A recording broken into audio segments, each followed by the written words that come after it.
Umair Haq, and I'm going to be. My name is Umair Haq, and I'm going to be helping to host today's property tour. A little bit of background on me, real quick. I started with this real estate investing group. Wow, it's been almost 8 years. It'll be 8 years in March. And, we went from working odd jobs and making less than $30,000 a year to producing that every month with our real estate investing businesses. Okay. Now, today you're going to get the opportunity to learn how many investors across the country are using a systematic approach of learning and doing different types of deals. Fix and flip deals, wholesale deals, Airbnb deals. I mean, there are so many ways to make money in real estate investing. And today we have the opportunity to showcase two amazing investors. One of the partners unfortunately wasn't able to make it, and she had a family emergency. But today we're going to be covering Megan Dale and Abe Long on their fix and flip deal. So Abe, I know you're here, you're rocking and rolling, you're ready to go. We're going to get these things going. So why don't you start off by tell the group a little bit about yourself and what led you here? Yeah. So my name's David Long. I kind of just a little bit about me. I kind of grew up around real estate investing. My dad got into it himself in his early 30s. So when I was a little guy, I was running around job sites. He was doing a lot of developments early on, and then he got into kind of fix and flips and rentals and all that. And so I was always around it growing up. I kind of knew I wanted to be entrepreneurial and kind of do my own thing. And I ended up going to school, kind of going off in some other career choices for a while. And in my early 20s, I decided to kind of get back into real estate with my father. And in my early 20s, we kind of started flipping some houses and kind of doing some rentals and that kind of thing. And so we did that for a couple of years, and we do good, and then we kind of have some pitfalls, some struggles, and then it's kind of a wave of just like we have some success and we wouldn't have some success and we'd have some success. And then I ended up getting introduced to this community about almost three years ago, roughly. Yeah, somewhere in there. And I'm checking it out, and I was able to get involved. And for me, it was just like able to be able to network with the community of investors and be able to get education, get classes, and be able to learn from other people that have done this at a way higher level than like what me and my father were doing it at, and be able to kind of learn there's a lot of just tips and tricks for helping streamline our business and making it more efficient, and just kind of pitfalls that we were making that we didn't realize. Both throughout the process and also just buying. I mean, there's real estate so just it's just a huge expanse of things you can do. And obviously most of us get a lot of information off what I call like YouTube University and all these other places, and and it's just like cool advice, but you don't really know what like anyone behind a screen can say anything they want. You don't really have the backing of like what have they actually done and what are they like what's their actual process and track record. So got involved, and have been for the last probably about 3.5 years been flipping houses. I partnered with a lot of people. This is the first one that me and Megan we ventured off on our own. So Okay. I did about 20 deals with other people before I decided to like take one on like officially under myself and with Megan. But yeah, it's been good. I love it, man. I love it, because sometimes you got to crawl before you walk and walk before you run, and you're putting the pieces of the puzzle together. You're working with the group and community. You're really learning to have a method to your madness, right? Because as an entrepreneur, it's like a lot of times it's like, dang, this is crazy. I'm making money. I'm not making money. I'm making money. Yes. And now you're finally putting the pieces of the puzzle together, working with our group and our team, and building your own business, dude. I love it. So thanks for telling us just a little bit of background and about yourself. And let everyone know, because not everyone knows, what area are you specifically in? Yeah, so this is Bloomington, Minnesota. Okay. I predominantly just work in kind of the metro area. So, you know, in suburbs, that's kind of our niche, kind of just like we'll do Minneapolis, you know, just surrounding suburbs, and not too much outside of that at the moment. But yeah, it's where I'm currently stationed. I love it. The beauty of real estate investing, man, is you could do it anywhere. Right. You know, we've made money in the Washington, D.C. area Yeah. flipping houses. We've made money in rural areas in the middle of nowhere, just by understanding the strategies that come along with investing. So awesome, man. I love it. So today you're going to be walking us through this deal. So let's get started on the deal. And you want to tell us a little bit about how you guys found this deal? Yeah. So this one we got through a wholesaler that we just built a relationship with over just a little bit of time. Ended up doing some other deals with him earlier in the year, and which kind of gave us an opportunity to kind of get in on this one because there was a lot of interest. You know, like most things. I mean, you know, a lot of people are looking to do real estate investing. So, you know, we were able to, obviously with the relationship, be able to get, you know, first swing at this. Yeah, so we bought this house through a wholesaler. As far as money goes, just for financing, we have hard money on it and private money on it. So we have a person in the community that's lending us funds, and then we have hard money on it. So that's kind of the two main things with that. So hold on, let's slow that down real quick. So you're telling me you're basically flipping this house. Oh yeah, right? 'Cause many people didn't get that. You're flipping this house with none of your own money. You're muted. You're flipping this house with none of your own money, essentially, because you've got a private cap. So people say, hey, how do people do deals with none of their own money? Well, you're doing it some amazing things, and you're just like nonchalantly, you know. But guys, when you get educated like this, I mean, if you have no money in the deal, then effectively your return is infinite. Yes. Right? Yeah. So cool, guys. I just wanted you guys to get that. So he raised part of the money with someone in our group, right, in the community, and the other part of it is with an asset-based lender. Okay.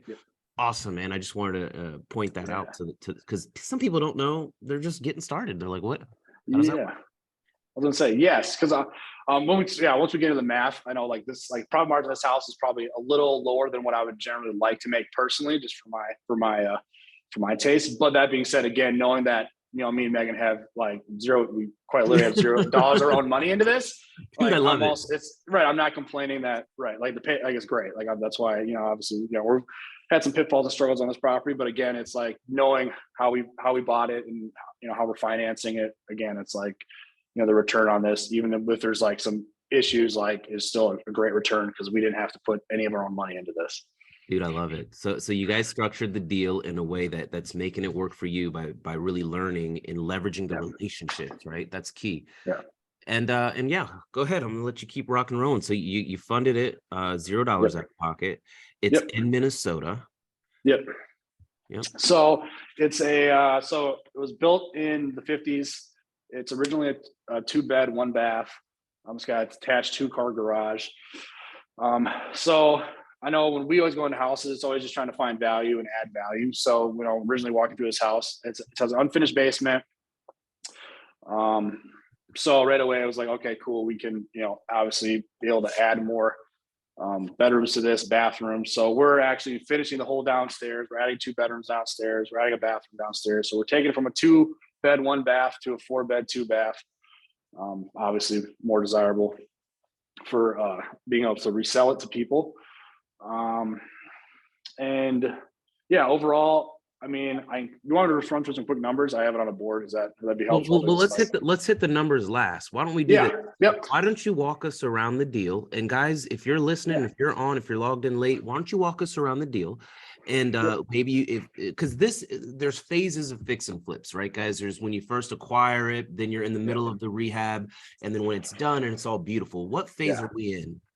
We're in the rehab. We're currently in the rehab phase. So everyone listening in today, you guys get the opportunity to see in the middle of the deal, you know, what this whole thing looks like. And I hope that we get the opportunity to see another property tour when Abe is has completed Yes. the rehabbing. So Sure. if you don't mind, maybe you could walk us through the exterior first Yeah. and then the interior, and we could sure. really get to take a look at where you're at on this project. And we'd love for you to share your vision, because as an entrepreneur, we're all creative, right? And so I know you're Yeah. doing some amazing things.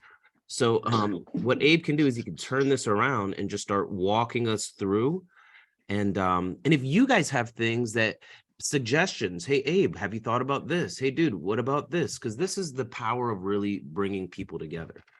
So go for it. Oh wow, it's snowing over there. It is. It's yes. We got some snow. It's okay. That's how it goes. Minnesota for you. Beautiful. So on the outside, let me spin this around here, maybe. So we repainted the outside of the house, which that's just because the house was original just stucco, and it'd never been painted since the 50s, and it was just just not exactly a very cosmetically pleasing look on the exterior. So we painted the outside. We've replaced all the windows on the main level, Wow. including the doors. We just took out the doors. And that's kind of all we really did on the outside. I can kind of bank around here, and we run through a snowbank here. Yeah, it's amazing what a little bit of paint will do. Yeah, it's right. absolutely amazing. You could take an older house and just paint it, and it's like, whoa. Yes. Yeah. So put egress in down there for the 1-bedroom. And what would you do? Do everyone a favor who's listening in. What does that mean, right? When you put because like I said, some people haven't done their first deal, or they're like, okay. So by putting a window in there, you want to just explain that a little bit? So that window wasn't there before. Yep. So it wasn't there originally. So in order for us to make that legal bedroom, we have to add a window to be able to make it code. So we knocked in the block, knocked that in, framed it in, and now that's allowing us to be able to make this a legal bedroom. So now we've taken a space that was originally not a bedroom, made it a bedroom. So yes. And which like you said in the beginning, Abe, provides more value to the property, because when you buy a property and you start fixing it up, you do what we call, what is it called? Forced appreciation, right? Yep. I love it. And guys, remember, we're here for you. You can type your questions that you have for Abe in the chat box. We want to make this a good experience for everyone. The chat boxes are live.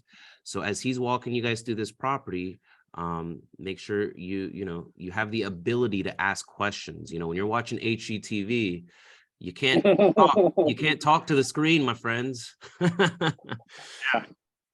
All right, we're gonna let you keep going, and I'm gonna get to these questions as they populate in the chat box. So we replaced all the windows in the front. Obviously painted it, and that's kind of it. We have another egress right here for the other second bedroom. And this is the garage as well. It's originally the house, so it's originally this house was on the street, and now it's not on the street, so it has like kind of two quote unquote doors, front doors, but now the back door is the front door. The front door is now the technical back door. So the garage has 2 doors as well. Again, just painted, just tidied it up, cleaning it up. Nothing major, not rocket science with anything that's like groundbreaking as far as what we're doing on this project. It's just updating things that need to be updated and trying to give a product to the next person that is desirable to buy. Awesome. Providing value to the neighborhood, my friend. That's what good investors do. We help. All right, we've got some questions rolling in as you get to the front. And did you replace that door? Is that a new door, or is that? Yeah, the doors. Yes, the door. Yep. So both the doors were replaced. Doors were replaced as well.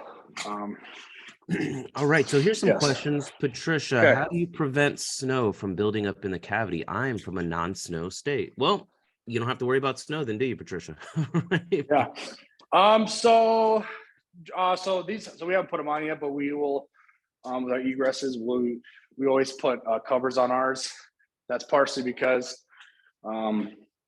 we don't like having rain and everything else like in the snow obviously build up over time. So we'll end up putting covers on those. We just haven't yet, so it won't become a issue for us. But okay, I love it. You don't have to do that.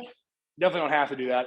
I recommend doing it, especially at least in Minnesota, because we can get a lot of rain and stuff. And again, I'm a fan of not trying to have water and anything else go down a hole that's coming into your foundation. So Absolutely. So now guys, we are inside the property. yes, And we're going to give Abe the opportunity to walk us through the deal, share his vision. And I Yeah. see questions coming in. And Abe, I'm just going to throw out these questions as you're Yep. walking us through the deal. Does that sound good? Perfect. No, that's fine. We're rock and roll. So Richard Okay. says, hey, how do you go about selecting your choices as far as color?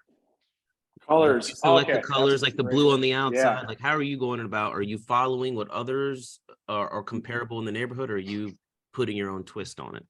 That's a great question. So I do two things. I work with a designer. That's one, because I'm willing to admit that I am not a master at schemes and design and flow. And I flipped a lot out. I've flipped and worked on houses where I was like, we were everything. We were the designer and all that. I found that I like having other people on my team that have skill sets that I don't naturally have, and I can lean on them to be able to get their advice and expertise. So we started that probably about a year and a half ago. We started using designers, and it's been great just because it kind of takes pressure off me to feel like I got to try to keep up with the Pinterest boards and all the trends and all the craziness of especially because a lot, some of these things have changed, especially especially color schemes. I was doing a lot of gray white, like most people is like gray white.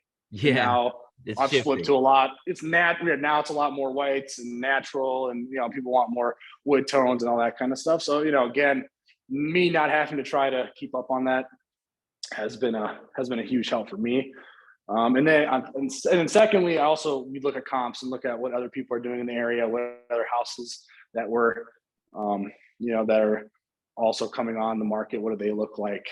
So we kind of twofold kind of take take an evaluation of what's around us, and then obviously also just lean on some really talented designers to be like, hey, what's trending and what's going to make this be a very cute, cozy home when we're done with it. So what we'll do is you turn that camera around and let everyone see the property. Perfect. Let's do it. And as you're going through it, I'm just going to throw some questions at you. Okay. And you can Awesome. just share with us what you're doing. So why don't we start there? Cool. Where are you at? Yes.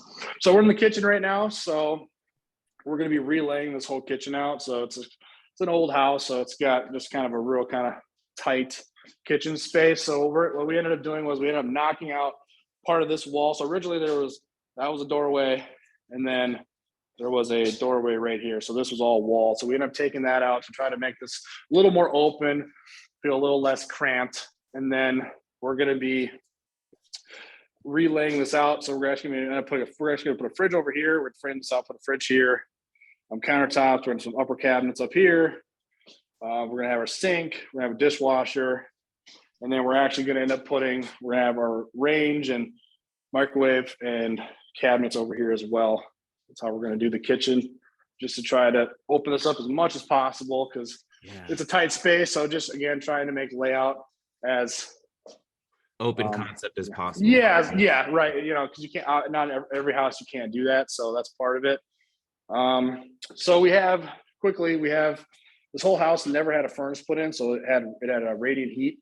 So we ended up taking the boiler out and taking all that out. And we're actually going to put forced air in the house, which is a huge expense. But for me, I just like to do things that people want. And a lot of people, at least up in this area, rather have forced air. So we just decided to make that work, and it fits our budget. So we end up just deciding to make that decision. So this is the main level bath. So we're going to be remodeling this.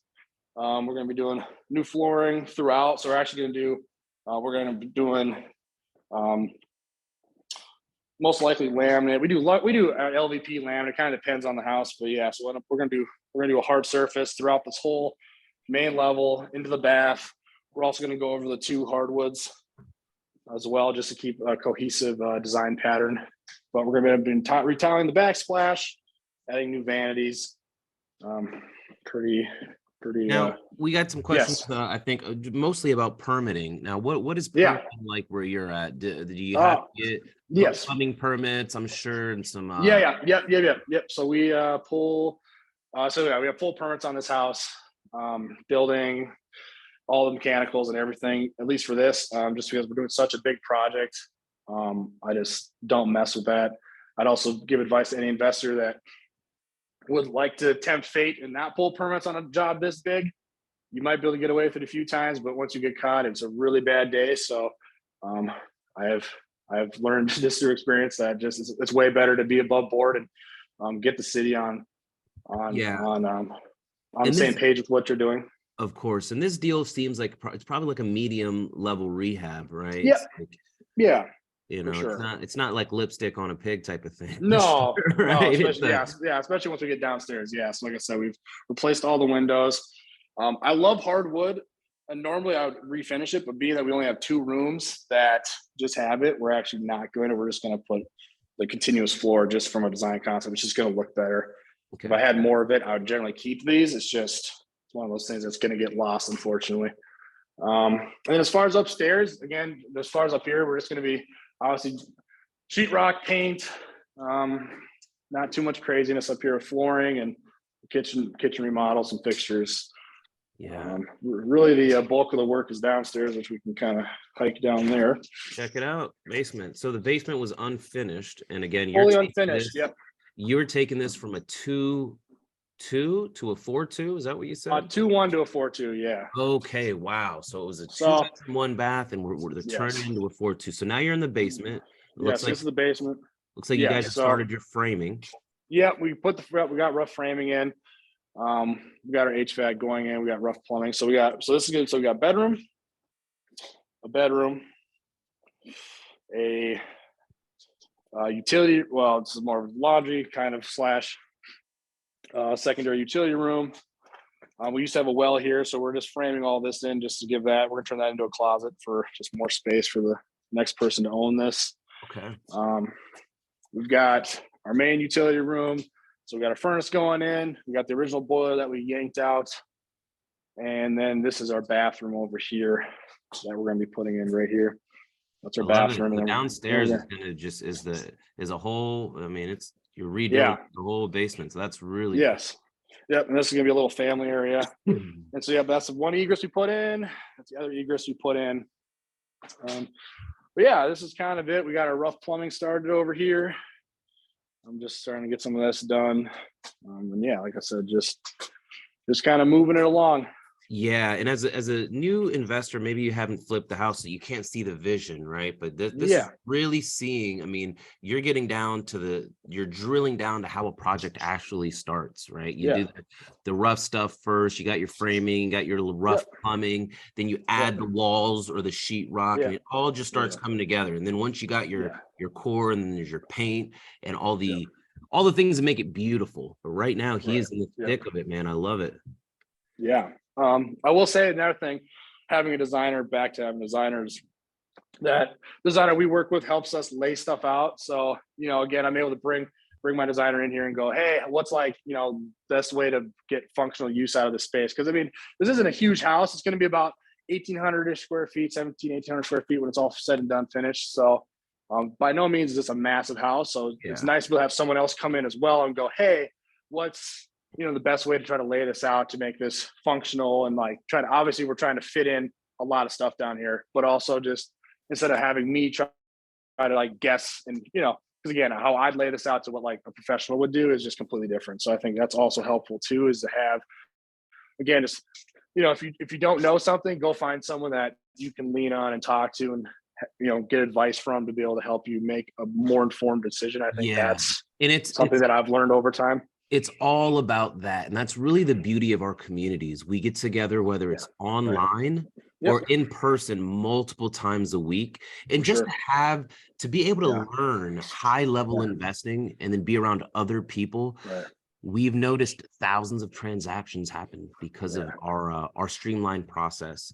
And real quick, guys, if you want to learn more about how to get started with real estate investing or how to plug into our groups and teams, we're having an introductory training right after this tour at noon. If you'd like to come to that, just contact whoever invited you here. Awesome. Now go. So we're down in the basement. We're Yep. getting all that done. You want to take us back upstairs, and we'll go Yeah. into and you're awesome enough to just prepare the numbers on a whiteboard. For us. Yeah. So Right. guys, we're gonna dive into the numbers on this deal because this is the exciting stuff. And let me read some of these questions before we actually. Yeah, for sure. So, Yep. All right. How long will all of this take? So you said about 4 months or so. 4 or 5. Yeah. So if this was a typical project for me with the crews I use, I'd generally have this done in 3 to 4 months. We ended up having some delays on this project just with some materials and some other unforeseen things, which unfortunately I've done enough of these to know like not everything always goes swimmingly. So this one's going to take a little bit longer. We're actually going to be more closer to probably about 6.5 months, which again, I don't like losing time, but Yeah. we structure the deal. You make the money when you buy. So the reality is like, it frustrates me that we're taking longer to get this done, but it's not going to sink our deal. That's the reality. And I think that's something that people need to, I think it's always important to take into consideration is, things do happen. We're human, we're working with humans. There's just a lot of moving parts, especially flipping. There's just a lot of moving parts. So, especially with permitting cities, like there's just things happen. And I think, obviously we try to hedge a lot of those things as best as possible and just kind of, based off experience, the more you do, you kind of just, you get better at knowing like, okay, what can I expect? And then obviously some things just pop up. And you just kind of got to roll with the punches. On this one, we're kind of rolling with the punches on a few things. But again, it's definitely not going to sink the deal. It's just going to take a little longer for us to get to the finish line. It's all about the structure from the beginning. You Yeah. couldn't have said that any better. Now, what are some of the classes and things that really struck out to you for you to help build your business? Just what are some things? I know there's some stuff for me. I buy houses and finance them to other people. So I really fell in love with the idea of being the bank. Like I love being the bank. And so I started off flipping and doing a lot of stuff within the group. But what are some of the courses or the classes or the things in our group that really stood out to help you systemize a better flipping business? Yeah. So so for me, the fix and flip classes and the rehab class stuff is phenomenal. Definitely helped me be able to kind of just learn, maybe just be able to get a higher level understanding of the model that I was employing and kind of see pitfalls and just be able to kind of see how other people that do this at a higher level run their business and operate and be able to take some of those kind of golden nuggets that they're doing and be able to implement them into my business. That's a huge one. Let's see what else. There's real estate red flags, due diligence. I think those are kind of some huge classes, just helping you kind of learn what to look for. Because again, that kind of takes some time. I've kind of been around this since I was a little kid, so I've kind of just been fortunate to have a lot of really knowledgeable people around me that I've been able to kind of just watch and learn and ask questions to. And I realize that not everyone has those things, so it's helpful. Absolutely. Sorry to cut you off. And this thought came in my head. To be a good real estate investor, it's almost like you got to have all these different ingredients, right? Because just information is not going to do it for you. Just one relationship isn't going to do it for you. You really got to have, from my experience, the knowledge, the resources, the tools, and people, right? Because people make the stuff happen, whether those people are bringing you deals or those people are helping you analyze deals. And that's what really brings it all together. Yeah. Yes, I will say, again, this is my 20th deal. And I think the best thing, at least for me, and just having the perspective of just realizing that, you don't know what you don't know. And just, I think staying humble and just realizing that I still, like me personally, have a lot to learn. And there's just a lot of knowledge out there to still be gained. And there's so many people out there to be able to network with and talk to and just be able to, get more information from. And I think that's valuable. I think that's just huge. I think that's just really important to do, is just not think you know it all, because, Yeah. I think it's really easy to feel like, once, at least for me, like, I've done quite a few and I'm not new to this, and just, just realizing that there's so much to learn. There's still so much for me to grow, on a personal level, professional level, in a business. Like, this isn't, you don't just do this overnight. It takes a really long time. You just got to be committed to just knowing that it's going to take time to get to where you're trying to go with your goals. And, again, I'm really enjoying what I'm up to right now, but, it Dude, took a it's long time absolutely just for me to inspiring. get here. Yeah. It took a really long Absolutely. time for me to get here. Yeah, I mean, it just doesn't happen overnight, but what we've Right. done is, I've seen people work 30, 40 years and not have enough money left over, right? So this Right. is Yeah. this is like really setting up yourself for success, Yeah. being able to control your outcome and your finances rather than Yeah. sitting back and just letting life happen. So it's so inspiring. So let me just check out some of these questions. Yeah. So you live in Minnesota, yeah? Yes. I'm in Minnesota. Yes. So you're in Minnesota and you're doing Yep. deals in your neighborhood. So this is not an out-of-state deal. No, it's not. Yep.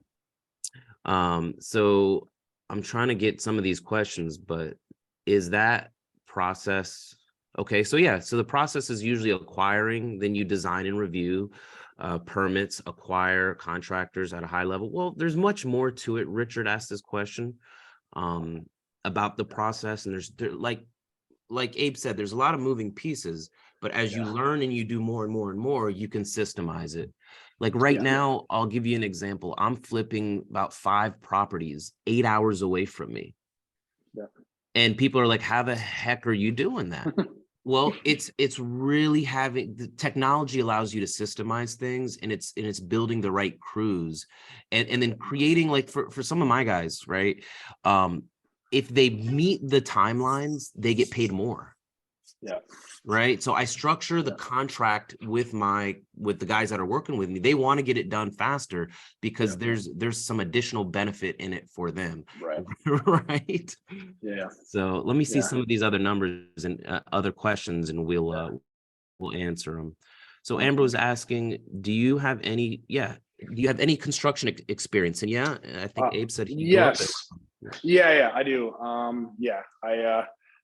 I again grew up around this. My dad's a general contractor. I've done a lot of this myself personally. I've done a lot of construction work myself. And so, yes, I do have a background in this. I definitely also, just full disclosure, would, if you're looking to get into doing flipping houses specifically, this is definitely a project that I wouldn't just tell someone just to hop right into right out the gate. I think there's a lot of different projects, different obviously levels of rehab and you can get into. And so this project, again, is like definitely not the craziest thing you could do, but if you're new, you're getting into something like this, I would definitely say, like, if you've never done something like this, I would definitely be like, try to find something that's a little less intense for your first go around. Yeah. You can definitely do it. I'm not going to tell you not to. If it's a good deal and you want to do it, go for it. But I will say, like, a project like this, if you're just running out the gate, it's going to be, trial by fire a bit. And sometimes what happens in our groups is people partner, right? And we talk about how it works on our noon training, because it's like, hey, I've got this piece, you've got this piece. As long as we can figure out a way to do clean business, let's do it. Let's have each other's back. So, I love what you're saying. All right. So why don't you walk us through the numbers? Yeah, for sure. Let me swing this around here. All right. Okay, hope everyone can see this. I will kind of walk it through. So we bought this for $200. We're going to be a rehab is going to be $70,000, and again, we're doing windows, paint, sheetrock. We're doing updating some electrical, updating some plumbing. We're redoing our HVAC. We're adding in furnace and condenser. A lot of stuff. I will say this number takes, at least from my experience, it takes a really long time to get better at that. That's just as an art in itself, just learning how to kind of get better over time of learning what your numbers are going to be. I know. Now, And Abe, real again, quick, are yeah. you using because what has helped me is using our investor operating system rehab estimator. Have you even checked that out yet? I have used it before. Yeah, I think it's great. I go both ways. I use estimation software. I also I've done enough where I have consistent guides and crews, and I know my price points pretty well at this point. So I also can Yeah. just, at this point, I kind of know my numbers, so I'm pretty good at getting a good ballpark number, and then I will kind of fine tooth comb it down as I go through the process of doing due diligence and all that on a project. But Yeah, obviously because sometimes starting out, yeah. and because sometimes you could find, depending on the time of the year, guys, you could find discounts, or you could buy a Yeah. storage unit and stock up on some stuff. And as Yep. you scale your businesses, you could just, like, for example, I buy flooring really cheap directly from the factory that I found. Yeah. And I buy a bunch of flooring and just I have that set because I'm as a business owner, you're going to anticipate, maybe as you get better at this, how many deals you're going to do that year, Yeah. and how much is the Yeah. average profit you're going to make. Because you got to Right. start with the bigger picture, my friends. That's what the classes teach. And then for you to then estimate how many deals you're going to get done and how much your income is going to be. So this is Yes, great. for So go sure. ahead. You got the purchase for 200, rehab 7. Yep. 70. Our financing costs are going to be around 27,000 with our hard and private money. Our closing costs are going to be around 12,650. Now, obviously, again, someone might say, "Hey, that looks really low." So we flat list. So with my team, we have people that are licensed agents. I'm personally not a licensed agent. I have people that work with our licensed agents. So we'll flat list on one side, and then we'll just pay commissions on the other side. So we don't have full commissions for closing, which is, again, nice because it helps increase our profitability, allows us to do deals that potentially wouldn't be attainable if we weren't getting a break there. Our holding costs are about 2,500 roughly. We're actually probably gonna be lower than that. But again, it's just always good to have Have a little I always have, contingency on it. yeah, I always have, yeah, like I said, I've just done enough now to kind of know where my numbers fall roughly. So I can always have a pretty close estimate on that. Our ARV, we're conservatively going to be around 350 on this. We've been watching it potentially go a little higher. We're going to be somewhere around there. That's conservative. Again, I don't like to shoot top of the market. I don't shoot bottom of the market. I think it's better to just be honest with where things are going to fall on timelines and selling, just because those are two areas that you're not going to, you owe it to yourself to be honest there. If you're conservative, you'll never be disappointed, my friend. Yes. Right. So that's also from experience of, you try to, sometimes you will get it, sometimes you won't. So again, just we're conservative at 350. Our profit margin roughly is going to be around 37,000, 38,000. So it falls somewhere in there. I know, again, I was talking about, for me on this project, with the amount of stuff we're doing, I generally would like a higher profit margin, just personally, for me and my business partner. But that being said, we're financing this completely out of pocket. So we have $0 out. Like, there's nothing coming out of our pocket to have to pull this off. And again, to put $0 into something to be able to make, around 37,000, 38,000 when it's all said and done, I think is a really awesome. And again, guys, and I think it's great. And again, guys, if you guys want to start learning how you're able to structure deals like this and more about getting started with our community and group, we're having an introductory presentation right at noon discussing how deals like this happen every week, right? There's nothing better than proof of concept. So purchase for 200, rehab for 70. Your rehab is about 70,000. Yes. Now, you didn't finance this, right? Other people financed it, but Yep. as an entrepreneur, as a real estate investor, you're providing value to the people funding the deal. So they got to have some money, right? Perfect. Yes. And then your holding costs about 2,500, give or take, maybe less. And you're getting a profit of, and this is you being conservative. I can't wait to hear about the deal and how it ended, and for our group to do another property tour on this one. For sure. Because I'm sure you're going to make this amazing, dude. Like, with all your experience and hiring a designer. Yeah. Gone from a 2-bedroom, 1 bath, and he's turning it into a 4-2. So this is awesome. For sure. I will say one quick note is just because on this number is that another thing is just, I think it's always important to know again, over time, you work with people, you learn your numbers, because my numbers aren't your numbers. And I think, again, like, I know me doing this at 70, for some people might not be remotely possible. And I think it's just important to know, again, over time, as you start doing this, just to learn what your costs are, and keep that data. I keep all my data. I keep all the data through all the costs of all the houses that I've done, good, bad, ugly, just so that I'm able to have that information to be able to make more, better informed decisions on my next project. So I think that's just one thing I like to point out, because again, like, I can get this done for about 7,000. Your area, your crews, your people, and a lot of that stuff changes. So I think it's just important to know, like, again, you just have to be able to do the numbers and do the math and know and be able to calculate, is this a good deal or not? Because all the numbers will change based on where you're at and who you work with. It's just, again, knowing what to look for and knowing how to be able to structure it, so that you're actually buying this right and you're getting it and you're going to make some money.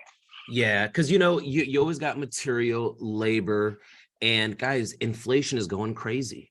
I built some houses back in 2020, and we're still building houses, and my costs have literally quadrupled because of inflation. Yeah. So as an investor, you're going to start learning the step-by-step process of really understanding these concepts that Abe and his partner Megan and myself that we're talking about, to build your own business, right? To build your own investing business. Let me check out some more of these questions that they've got for you, sure. Abe. Man, we're just so proud of what you're doing, right? This is what people wish they could do. And imagine this, guys. It's like people work many times for a 1% raise all year. And many investors in our group start part-time till they start making good money with it. But imagine just making an extra $30,000. And the things that it could help a family do just by really learning the tips and tricks that come along with real estate investing. So this is very inspiring, my friend. So Valerie L, does that 70 include the amount for the contractor? So was that materials and labor for the rehab? Yeah, that's everything. Yes. That's everything. Yes. And again, I'm like I said, that's for most people to come in here, if you know what you're doing, you'd be like, that's crazy. And I wouldn't even blame you, because I've done enough of these to know that seems insane. But yes, we're gonna honestly probably come in lower. Again, I would admit that that's nuts, but I have people and crews and so full disclosure. That's why I say you got to know your numbers, because like, again, something that I can possibly do or Umair can do, like, it's just, again, might not be realistic for you and your business model. It doesn't mean you can't make money. It's just important to know, again, you can't overnight, you're not going to know your costs. It's just, you got to know that, okay, I got to start learning my costs and really become a student of, whatever strategy you want to get into. I think that's important. I think it's really important to know the math and know, again, I think it's helpful. Again, I get really nerdy because I think it's very important to know your price points. I think it's very important to know your price points, because I think it just helps you in the long run, for sure. Absolutely, man. So here's some other questions. So she goes, how do you pay the lenders back? Well, Keisha, the numbers, remember he had the financing cost? That was already calculated for, right? So that profit is his number that he puts in his bank account, right? Yeah. Are you going to hold it, rent it out, short-term rental, or sell? I believe. Yep. Go ahead. Sorry. I didn't mean to cut you off. So we're gonna sell it. We could definitely hold it. We were looking at it because I've been flipping a lot. I'm just with markets changing. I've been looking at doing more rehabbing and holding. We're already do some rentals, or do long term, or do some short term. So I'm definitely not opposed to keeping this as a long term investment. I have people that'd be interested in doing that. So I guess if I had to, I'd cross that bridge, and it became a thing of where, if I was, as an exit strategy, if I wasn't able to get out from under it from selling it, I definitely can do that. I wouldn't be opposed to doing that. And I like this house. I've done a lot to it. Like, I have no issue keeping this house as a rental to do well and cash flow and make money, either as just a traditional kind of a long-term tenant, or whether it was a short-term rental as well, or midterm. And I just got to put this out there, guys. I've flipped houses, and maybe, sometimes it feels really good to have a big check, right? Yeah. But every house that I sold, I now regret. I just wish I would have held on to them, because we now live off of our investment income, right? And it's like, there's timing with everything. Like, I know a lot of investors in our group back in 21, they cashed out because we were at the top of the market. So it's really understanding where you're at. And now they're sitting on cash that they're reinvesting when the market goes down. So regardless of if it's an upswing or a downswing, it's important to just learn the game, Yeah. right? You got to learn Yes, the game. So a right. couple more questions, Yeah. guys, and we're running at the top of the hour. So let me try to get through as much as I can.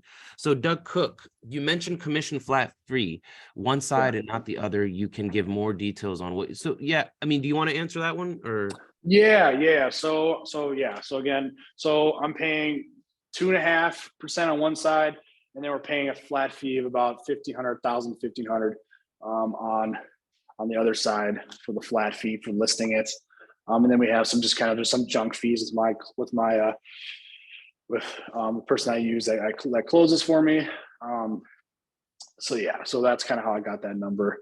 So again, we're paying about 2.5%, and then we got a flat fee of about 1,500. Kind of depends on who I'm working with, and then some extra kind of garbage fees in there. And that's kind of how we get around to that.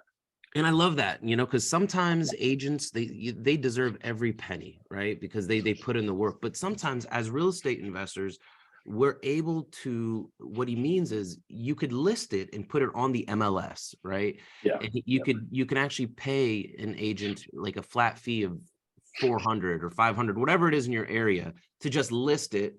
But then the calls, do they come directly to you? Because I know I've done that. So the agent I work with right now handles it all, and they're, like I said, for about 1,500. They take care of all of it for me. And like I said, I've done enough business with them. Like they're happy. They're very happy because I brought them.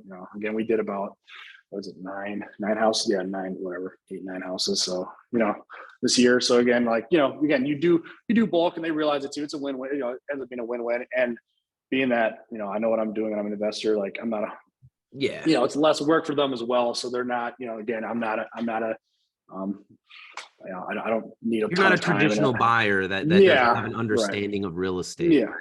Right? So like I said, at least in my area, that works. Like I said, again, just building teams. I think team building, honestly, we've talked about that. Team building is huge, and just, finding people that understand your vision, understand what you're doing. And again, it's just creating win-wins. I think, you just got to find people that are see that and know what you're trying to do. And again, get on board with where you're trying to go. Yeah. And that's part of the reason why I love that our group is building real estate investor communities all across the country. Yep. And it's built by just regular people like us, because there's so much like realness to that, right? It's not like, it's amazing. So I'm really excited about what we're doing and what the investors are doing here. Let's see. So Daniel, what's up, Danny? I'm glad you made it. So do you see, so this is what he asks, and you can answer it and I can chime in. Do you see a deal and already have an idea about the numbers, or do you check it out and figure out the numbers out before buying it? This is a big one, right? Yeah. So I generally, so like this deal will come across my desk.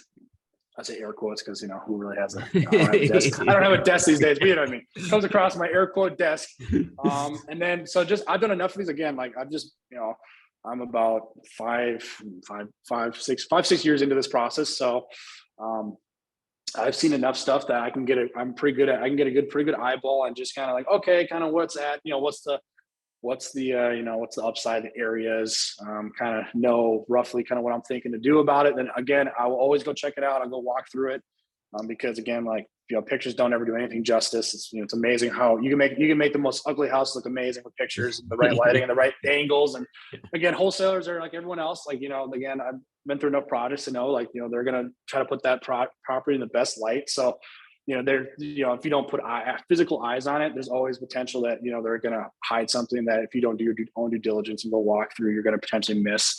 That does happen a lot. And I've walked through a lot of houses where, again, it looks gorgeous and you get in there and there's foundation problems, all these things. And it's because, they, casually decided to not show, X, Y, and Z areas of the house that have major problems. So yes, I generally walk through, I'll check it out, look at the pictures. I kind of have a good idea, like, okay, is this like worth my time? I'll go check it out, walk through it, run my own numbers. Again, I have pretty consistent crews with pretty consistent price points and numbers. So I can generally get most of my numbers kind of figured out. And if there is something that's like a random curveball that I don't do a lot of, where I don't know, like, hey, what is this actually going to cost me? I'll bring in, I'll either call a contact that I know or someone, or I'll get resources. I'll, lean on someone in the community to be like, hey, I need to have someone come in and check this out for me to do my proper due diligence on this so that I know what am I getting into if I don't know what that's going to look like. Yeah. Again, yeah. Go ahead. I was going to say, just I saw it's a quick little comment pop up about foundation things being a deal breaker or something. I think that's what it said, but I was just going to chime in and say that basically almost anything is fixable. Right. It just depends on what's going to cost you. So Yeah. I really don't get it. I'm not scared away from really bad, distraught houses, because the reality is if I can fix it and I can make a profit, I'll do it. It's just, you got to know what it's going to cost you to do it. Because I've had some houses that had crazy foundation problems. I mean, just terrifying, that were $18,000+ fixes and tons of time and labor and craziness. But again, we, cleared plenty of money, so it's just, we cleared plenty of money, even though we cleared a lot. Yeah, it was a terrifying house, but yeah, I mean, we still made money on it. You just have to know your numbers and your timelines and just be honest on those two things. Yeah. And so in a nutshell, guys, it's so important to know your numbers when you buy. Okay. I'm going to say it again, know your numbers when you buy. And what we do is we teach people how to do that and have multiple exit strategies. We're going to be talking about that on our meeting in just 9 minutes. But in a nutshell, guys, these are the phases, and you can help chime in on this. When you're flipping a house, it's all about you find it, right? You fund it, you fix it, you flip it, and you finish it, right? There's really there's 5 phases: find it, fund it, fix it, flip it, finish it, right? Find it, fund it, fix it, flip it, finish it. And so every one of those phases has different pieces that you want to start learning and doing, right? And over time, like Abe says, you're going to perfect your process to a point where you could flip houses out of state and not be there, right? But you were always learning and growing, and that's the key. Guys, any last questions? We're going to be wrapping this up a little early, guys. I'm going to be running our real estate investor orientation training next. It's right at noon. It runs about 90 minutes, but we're going to be going through more details and information on how you can get plugged in with our real estate investing communities. Abe, do you have any final words you want to leave the group with? Any words of wisdom, my friend? Sure. Yeah, I think just the last few points would be get connected with real estate people. Go network, have conversations with people that are doing stuff that you want to do better than you are, and be able to kind of go glean their process and kind of their philosophies and kind of how they do stuff. I think it's really important, especially with flipping. I think if you're new to this and like you really want to kind of gracefully kind of get into this world, I think go find people that you can partner with, that you can go find people that will mentor you or just take you under their wing to kind of help kind of keep you on the tracks and not have you get into anything that's going to be way over your head starting off. And I think just kind of stay humble and just know you don't know everything. And I think, even again, after you've done a million of these, I think just still remember that maybe there's always something to learn. There's still there's still growth to be had. So I think that's kind of everything for me. Yeah. Like I said, I look forward to obviously me doing more of these. And I think, anyone else that wants to do some of these, I would say just take your time. Don't be in a rush. I always say, don't be in a rush to lose money. I think that's important. Like I said, I didn't say it. I've lost money on deals. I've made money on deals. I've lost money on deals. So I'm not too prideful to admit that. I think that's important just to be honest about. And again, take the time to be able to learn the foundations. Don't just sprint out there and just be like, yes, because there's no safety bars on any of this. So I think just, be willing to take time to just learn your craft and go, gain some knowledge before you decide to jump headfirst into this. Yeah. It's really important to understand what you're doing and then do it. Right. And that's really the key behind our groups, where we're creating educated investors that can do deals and really understand the ins and outs of the game. So that was great advice. Guys, this has been awesome. We do property tours highlighting investors in our group every Saturday at 11 a.m. And Abe, we cannot wait to see the finished product, my friend. Yeah, for sure. You are amazing. Keep up the good work. And I hope to meet you. We're having some big events, and I can't wait to meet you in person, because doing things virtually is cool, guys, but our groups work both online and in person, because the relationships are a big part of the business. All right, everybody, have a great rest of your Saturday. Abe, thank you again. Bye, You're welcome. everyone. We're having our orientation training next. If you'd like to attend, just contact whoever got you to this meeting. Bye, guys.